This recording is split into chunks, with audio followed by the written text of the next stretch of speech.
ஒரு அழகிய பாடலை கேட்டோம்.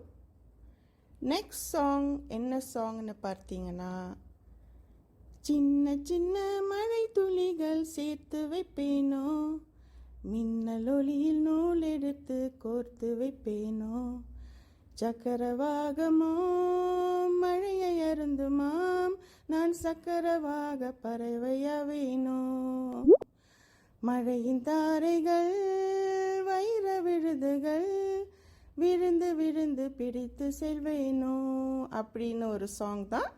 இந்த சாங்கை தேர்ந்தெடுத்து அவருடைய ஃபேவரட் சாங்காக கேட்டவங்க நம்ம ரேமியல். இந்த பாடல் இடம்பெற்ற திரைப்படம் என் சுவாச காற்றே. அண்ட் பாடலின் தலைப்பு சின்ன சின்ன மழை துளிகள். பாடினவங்க பார்த்தீங்கன்னா MG Sreekumar and music is by AR Rahman. வாங்க ஃப்ரெண்ட்ஸ், நம்ம ரேமியல் கூட சேர்ந்து அவருடைய ஃபேவரட் சாங்கை கேட்டு எல்லாரும் என்ஜாய் பண்ணுவோம். கேளுங்கள், மகிழுங்கள் உங்கள் THC FM உடன். It's beats with RJ Adeline.